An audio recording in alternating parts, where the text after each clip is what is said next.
मित्रों नमस्कार। आपका गीता सत्संग चैनल पर स्वागत है। आज का विषय है आध्यात्म आज के परिप्रेक्ष्य में। जो नए मित्र हैं वे कृपया चैनल को सब्सक्राइब कर दें, लाइक शेयर भी करें। तो आइए विषय पर चिंतन शुरू करते हैं। ओम श्री परमात्मने नमः।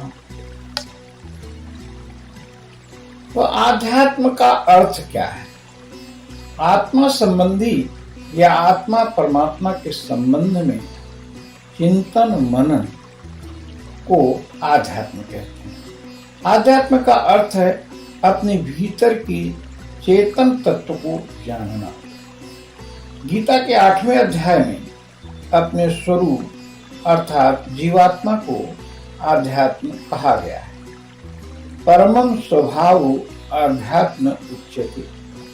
आज के समय में योग, प्राणायाम और ध्यान को ही आध्यात्म समझा जाता है, परंतु इसे जानने के लिए ये केवल साधन मात्र। देखा जाए तो आध्यात्म अंदरूनी सफर है, पर असंख्य लोग उसे बाहर ढूंढते हैं, भगवान में और भक्ति स्थलों में, बाह्य साधनों में ढूंढते हैं। आध्यात्मिक ज्ञान मानव को पतन की ओर अग्रसर होने से रोकता है। भौतिकता के कारण इंसान के अंदर जो अंधकार उत्पन्न हुआ है उसे आध्यात्म के प्रकाश से ही दूर किया जा सकता है। आध्यात्मिक ज्ञान ही व्यक्ति को यह समझाने में सहायक हो सकता है कि इस जगत का असली सृष्टिकर्ता और सर्वे सर्वा ईश्वर ही है।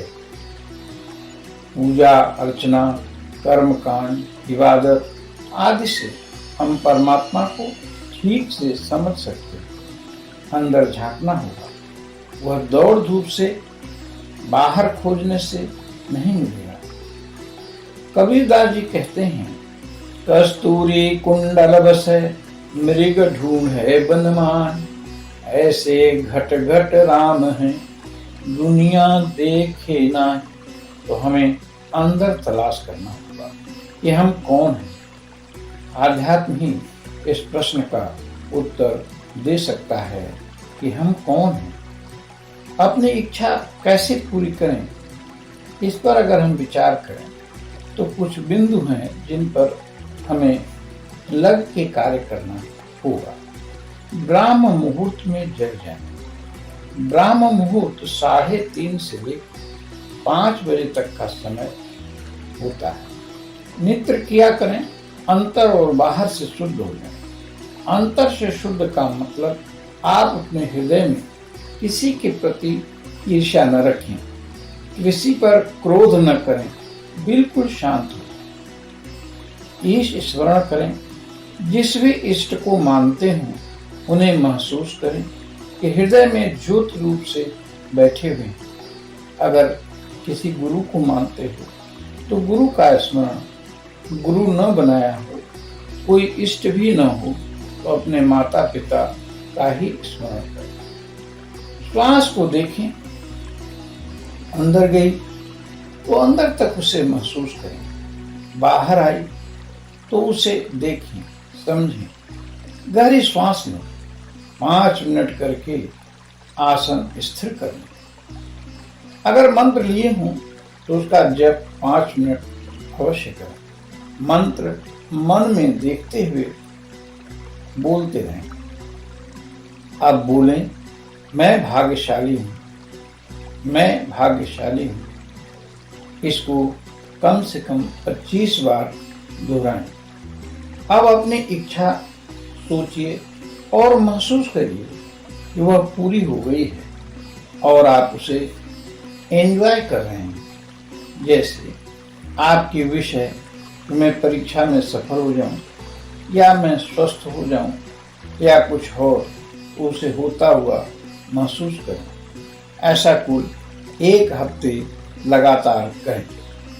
ईश्वर आपकी इच्छा जरूर पूरी करेंगे। पर वह सर्वोपरि है कर्म, वह पूरे मनोयोग से करें और क्रिया करते रहें।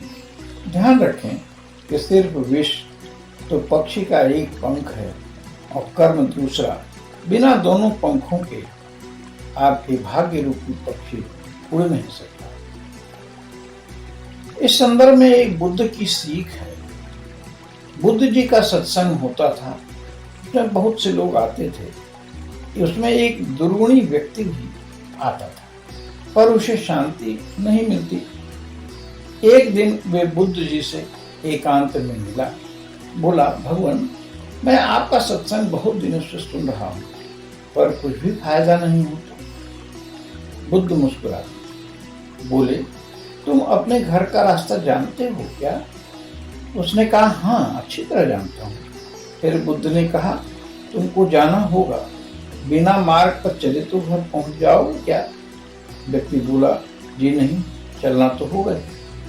बुद्ध ने कहा, ऐसे ही सत्संग सुनकर जान लेते हो, पर बिना उस मार्ग पर चले कैसे पहुंचोगे? वो व्यक्ति तब से सत्संग की बातों को जीवन में उतारना शुरू कर दिया और तब से उसे शांति मिलनी शुरू हो गई। भाव यह है कि हम जो भी कहीं सुनते हैं, अच्छे लोगों से सुनते हैं, सत्संग करते हैं, तो उससे जो अच्छी बातें हैं उसे हमें अपने जीवन में ढालना चाहिए, जीवन में लाना चाहिए। सुन के अगर छोड़ देंगे तो उसे कोई भी फायदा नहीं होगा। इस संदर्भ में एक कहानी आती है, धर्मो रक्षति रक्षितः, अर्थात जो धर्म की रक्षा करता है वह धर्म उसकी भी रक्षा करता है।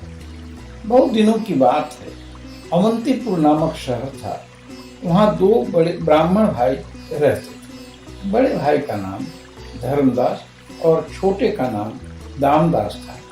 धर्मदास सारे कार्य धर्म या शास्त्रानुकूल करता, जबकि दामदास का ध्यान सदा अर्थ पर ही लगा रहता। कैसे भी धन मिले यही सोचता रहता था। उनकी माँ का नाम शारदा बेन था। वो एक नेक महिला थी, सदा ही कर्म में विश्वास रखती और पड़ोस के घरों में कुछ घरेलू काम कर घर का खर्च चला लेती थी। अब बच्चे धर्म और दाम बड़े हो गए थे। धर्म ने आजीविका के लिए एक दुकान खोल ली। घर गृहस्थी का सामान बेचता, लोग उसके दुकान से सामान खरीदते, ऑर्डर कर देते तो धर्म उनके घर तक सामान पहुंचा देता। लोग खुश थे। उचित दाम पर श्रेष्ठ गुणवत्ता का सामान मिलता था, तो ग्राहकों की संख्या भी बढ़ती गई। मुनाफा होता, उसी से गृहस्थी चलने लगी। छोटे भाई दामदास हर समय यही सोचता कि कुछ ऐसा करें कि जल्दी धनी हो जाए।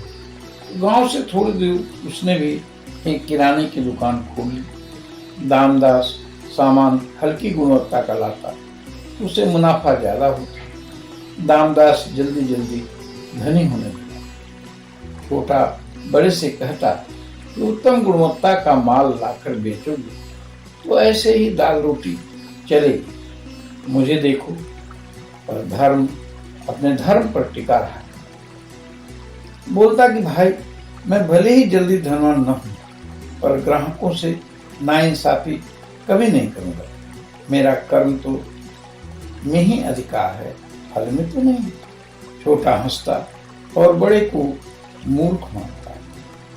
पर मां सदैव धर्मदास का ही सराहना करती, धर्म पर, ईमानदारी पर टिके रहने की सीख दी। एक बार किसी ग्राहक की सूचना पर, शिकायत पर दामदास की दुकान पर छापा डाला गया। सैंपल सील हुआ और गुणवत्ता जांच के लिए भेज दिया गया। पता चला कि हर चीज में दामदास ने मिश्रण कर दिया। मसाले में सस्ता नुकसानदेह पदार्थ, हल्दी में रंग, गेहूं में मिट्टी आदि मिलाकर बेचा जा रहा था। दुकान सील हो गई। न्यायालय ने दामदास को इस अपराध में 11 साल का सश्रम कारावास दिया। उसका घर बर्बाद हो गया।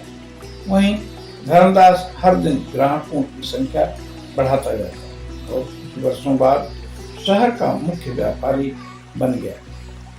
उसके ईमानदारी से बैंक खूब लोन देती और धर्म उस धन से व्यापार बढ़ाता, पर सदैव ईमानदारी रखता।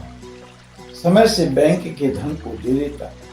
समाज में लोग उसे सेठ धर्मदास कहने लगे। जब धन खूब बढ़ने लगा तब धर्मदास ने कुछ स्कूल और अस्पताल अपनी मां शारदा के नाम से बनवा दिए। आज भी उसके अस्पताल से लोग लाभान्वित हो रहे हैं।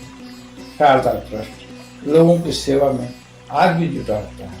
मां खुश होती और धर्म को आशीष देती। इससे हमें सीखना चाहिए कि सत्य, धर्म और ईमानदारी से भले ही प्रगति धीमी हो पर स्थायी होती है, जबकि जल्दी और शॉर्टकट में सदा नुकसान ही उठाना पड़ता है। जब धन हो तो सत्कार्य में लगाऊं, उससे कई पुष्पों तक प्रतिष्ठा बनी रहती है। कहा भी गया है, धर्म इव हंतो हंत धर्मो रक्षति रक्षकः तस्मात् धर्मो न हंतव्यो मानो धर्मो हतो वधीत।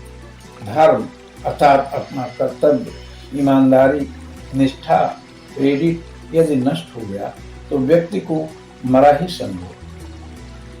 धर्म की जो रक्षा करता है, धर्म उसकी रक्षा स्वयं करता है। अतः धर्म को, ईमानदारी को कभी मत छोड़ो। Be honest.